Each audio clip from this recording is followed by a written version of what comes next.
Hello, welcome to the latest Wind in the Willows video review. This week, of course, it is Remember. But before we get into it, I must just say a few words about the fantastic symposium stroke conference that I went to.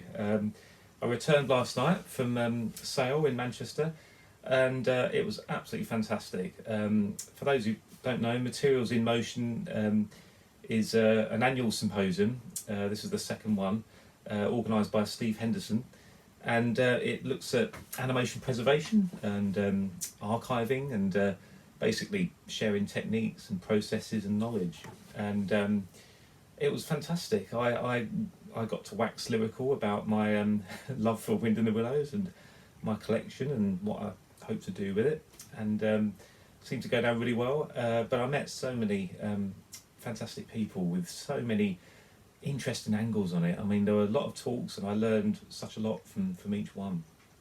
Great to meet some of you fellow fans. I know Nikki, you were there, great to meet you.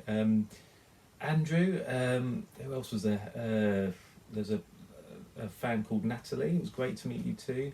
Joe Dembinski, who worked on Wind in the Willows, it was a nice surprise to see you there. If you're watching, great to see you.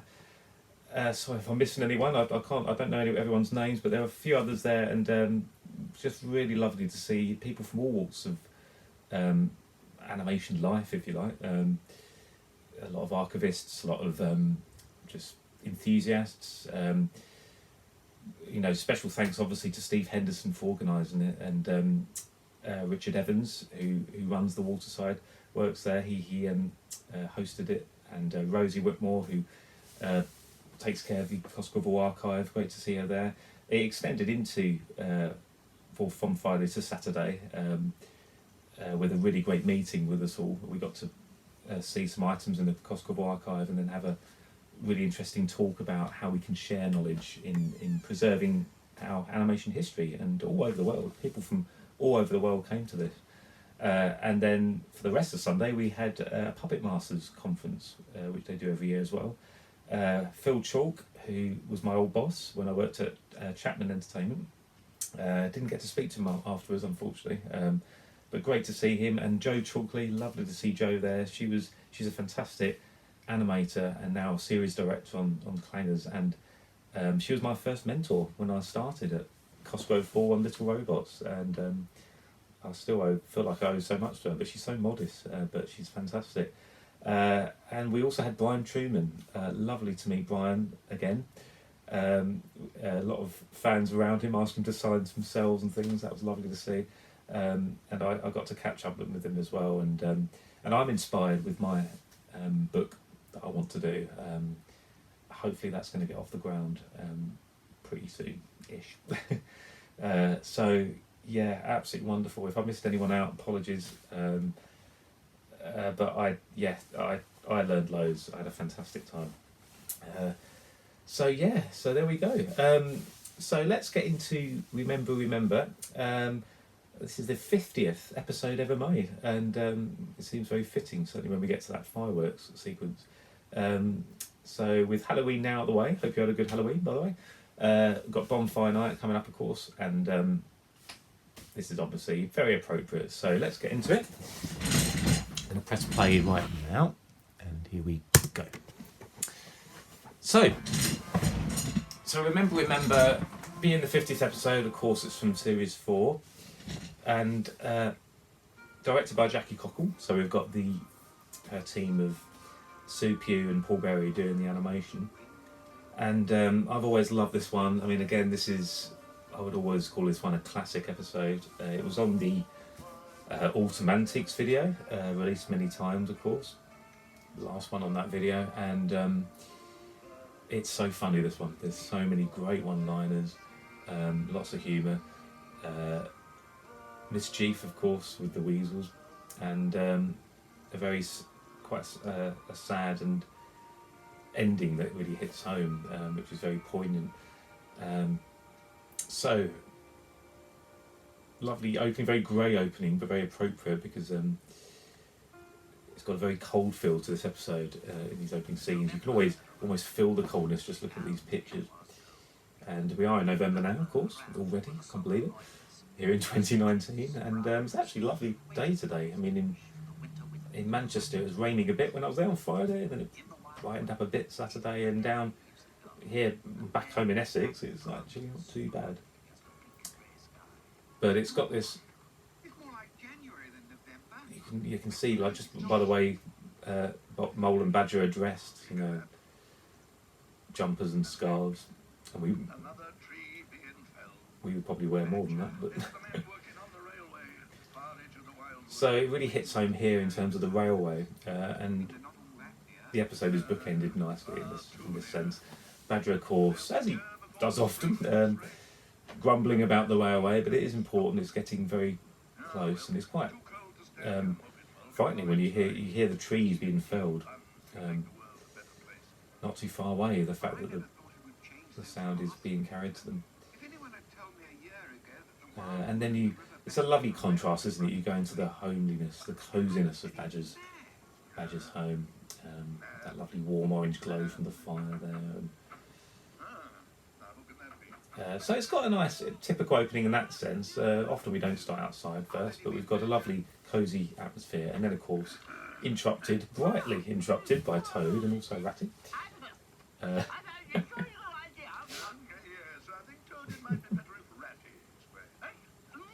always love this shot. Look at the animation of the cream falling from the cream cake there.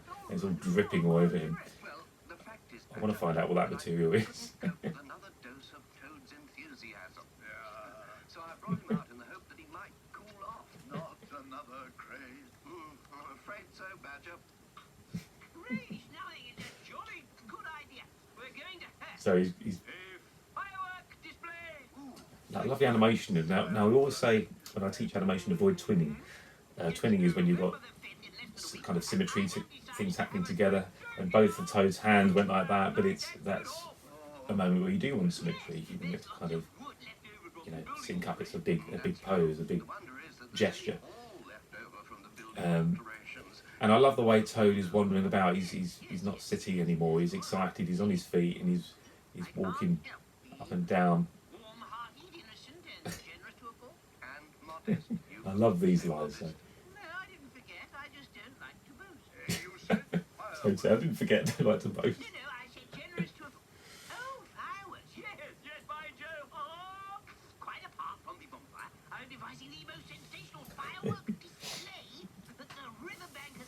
So he's excited about fireworks, and the thing about this is I'm with Toad, to be honest. You know, the others are a bit miserable about this, particularly Badger. And you think, well, he just wants to brighten up things. What's wrong with being excited about something like this? But now it's when he says he was going to make them himself, of course. They're all very concerned about that. And I really love this, how Badger's referring to previous episodes here. So, chemistry set, wine making, and tinning machine. So chemistry set, of course, refers to school days. Wine making refers to the grand annual show. And the tinning machines, or canning machines, as Toad says, of course, is Toad's harvest. All of which I've reviewed. So I love that continuity, and I think everybody does, don't they, when they actually refer to previous episodes and remind us that this is a series of episodes, they're not just standalone films.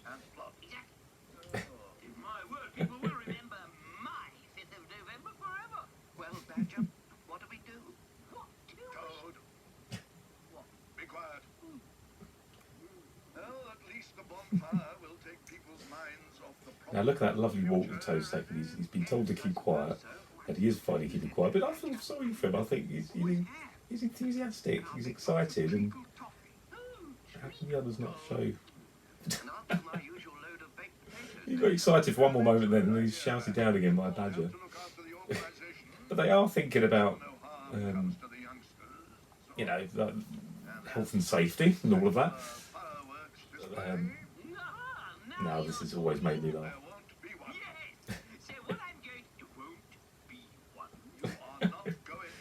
Won't be one, the tone that David Jason takes it. That lovely with the lower eyelids of Toad as well, showing that really kind of almost disgusted look. Sensible, knowledgeable, mature, and well organized. But that's just me.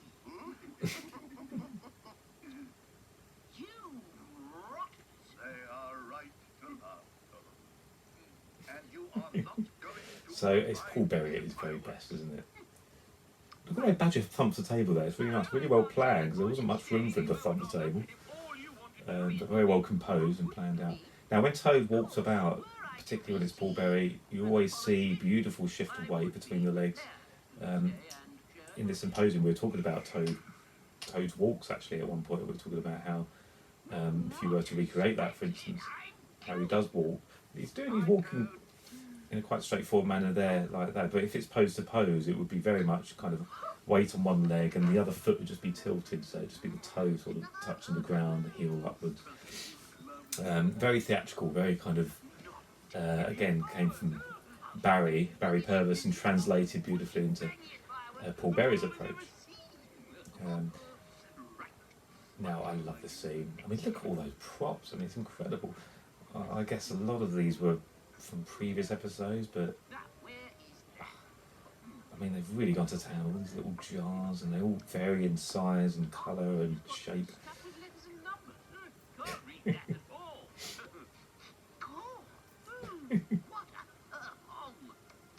wonder what that pink stuff really is.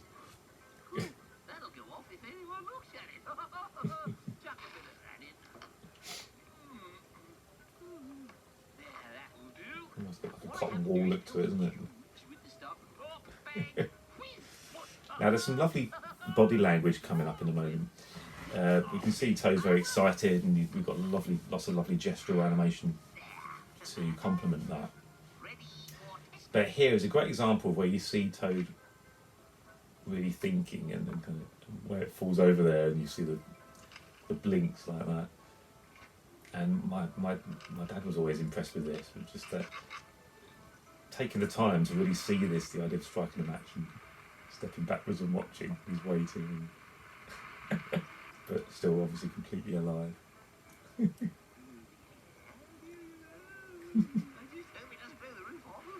When he says that, I hope he doesn't blow the roof off. You're almost expecting it, knowing it's Toad. Oh, I say, stupid chemistry, stupid fireworks. I mean, what an idiot letting off fireworks in the house. Try another. It could very easily blow the roof off. So we had a nice dissolve there, showing the transition of time, and we see all this again, very similar to before, but animated again. Now that all already signifies trouble, of course. As an audience, we're getting a bit worried here. The match drops in. I love that you can just about make out Toad with this smoke going over the place. Look at that lovely animation, and there shifting the weight until he's leaning on the pillar there, and keeping the hands busy but keeping the head very almost static, minimal. Lovely animation. So we shift now to a scene. It's a nice little breakaway in the main plot, and of course here we have our usual antagonists.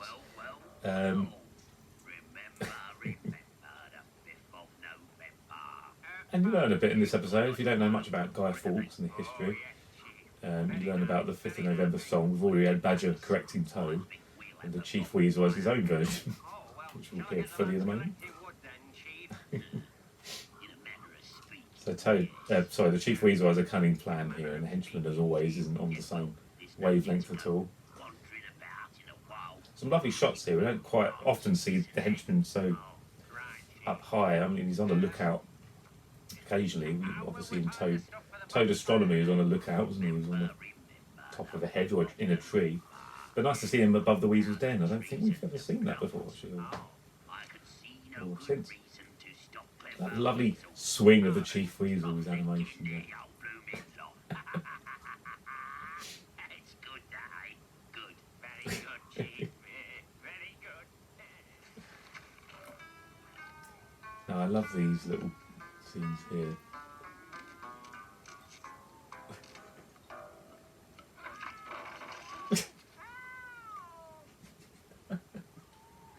Hedgeby getting trapped. I really love that little, can't call it music, but it's like that little short theme for the Weasels. It's a xylophone or glockenspiel. But it absolutely suits the fact that it's very late, it's at moonlight, they're up to no good. It's a shame you can't quite see what's going on here with the henchman. He obviously gets kicked, but you get a hint of him going through. And the same here when we see the box of fireworks that they're stealing. You see that clearly coming out, and then the henchman's hat comes off, which I think is really funny, and you can imagine the chief getting really irritated.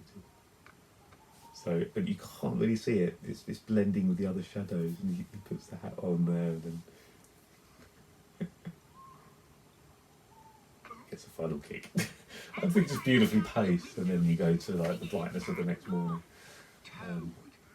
And this is a lovely scene with the four of them. I love Toad's outfit. We have seen it before, of course, in Labyrinth. Yeah, Labyrinth. So it's his Sherlock Holmes type outfit. I'm sure you said fireworks. And, Yes, Badger? I said there were to be no fireworks. I didn't make them. They were the finest fireworks that money could buy. Huge box. Awfully cheap. They were. Just a few little sparklers in there. he's trying to obviously disguise the fact that it's not that much of a big deal. He's trying to say, but it's an enormous box. On that walnut table, and when I came downstairs, it had gone. So you've spent a small fortune on fireworks and had them stolen? That's the fact that Badger uses the word fortune that throws Toad here. Yes, I have spent a fortune, and no, they've not been stolen. I mean, I have had them stolen, and they didn't cost a fortune. Oh, you are a vain man. Now I love this where Toad takes off Badger. It's absolutely wonderful. So we get the usual fool in his money suit part of it here. Wonderful. You can imagine that in a recording studio. By this point, the actors knew each other well, obviously. Worked with each other a lot. And just the idea of David Jason taking off Michael Ward, and let alone Toad taking off Badger. You just wonder if there was an atmosphere, but I think I've heard stories that Michael Horden would often corpse because of David Jason just ad-libbing, and there was one point where they just couldn't continue recording. They had to have quite a long break because Michael Horden just could not stop laughing.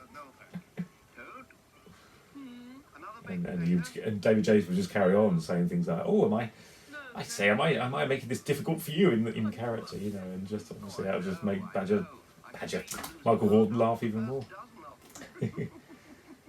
So we're getting towards the end now. We've got this lovely kind of scene with all the creatures together. We've got all the youngsters there. Nice to see Billy Rabbit, all sharing bonfire night together without fireworks. And you think, well, it's a bit disappointing.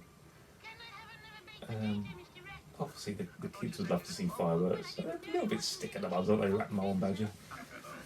Fireworks is obviously a huge part of bonfire night. I can't imagine bonfire night without fireworks, or in fact tonight it's the local fireworks here.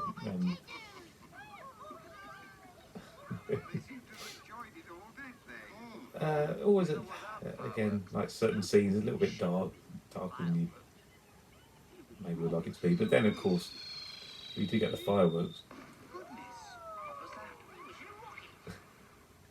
It would have been nice to have some light effects on them, almost like the light reflecting onto the characters. You kind of expect it, like big flashes and things. So that's my only criticism of this. But firework effects themselves are lovely. And look at that sky getting orange.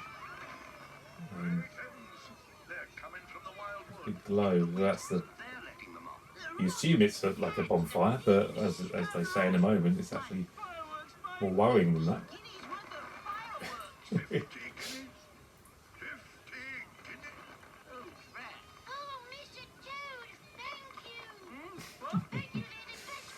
So at least Billy Rabbit's acknowledging that they're Toad's fireworks. And they probably got the best view, and if Toad had tried to set them off, obviously he would have made a mess of it, we assume, anyway. So at least they all get to see them. And this is why I think it's lovely that this is the 50th episode. It just seems fitting. 50 episodes, and we've got this big celebration with fireworks. It's lovely. Now this is where it gets a bit concerning, because they started a fire in the wildwood, and you begin to think all sorts of things. Are the weasels okay? Even though they are scoundrels, villains, and all of that, obviously they're all concerned with their safety. but for the wildwood itself and other people who live there, other people's homes, and Badger's home, of course.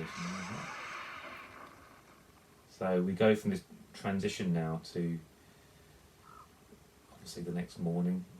So we've still got a lovely orange sky there, and then we just see all these weasels kind of in pain, or they've been affected by the fire that was lit off, and they got having bandages done, and you got the chief being the usual bully that he is. Never seen him quite so angry. Mr. Badger, I didn't see you there. I hope Mr. Archibald didn't give you I feel sorry for that poor henchman. And Badger has absolute authority, doesn't he? You know, completely taking down the chief a peg or two. And I love the way the characters kind of join the group here, and the group builds up, leading to this great finale. And Badger is able to go from, you know, highlighting Toad and then the weasel. Love that line. And Badger, of course, like I said before, they're bookending this episode, or Badger is, with talk of the railway again. And if you notice, it's barely mentioned throughout the rest of the episode. And I like episodes like that in Series 4, where the railway isn't mentioned too much, but it bookends and it contains everything else. And you hope that Toad and the weasels, certainly in this case, learn a lesson and they actually realise that this is serious. They had a bonfire, they saw some fireworks, despite, you know, the wrongdoing that they did. And this is Badger's big speech about, we've got a greater enemy here, we shouldn't be fighting amongst ourselves, we've got to come together. Much like the earlier episode, All for Sale. You almost think, well, that was this series as well. You'd think the weasels would have learned by now. But of course, we need these stories. We still need stories. We need antagonists. And I love that with the chief. He's looking guilty, isn't he? And he does realise that what he does is wrong. You know.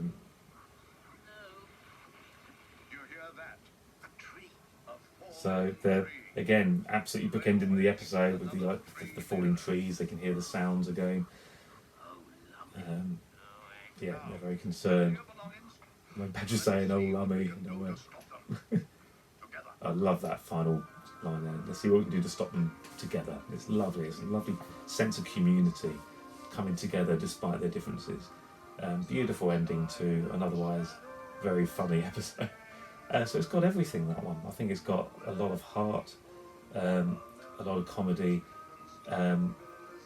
Again, comedy makes up the majority of it, and then it's all sort of brought together at the end with, you know, the fact that we started with Badger and Mole and all the others are there at the end. I just love it.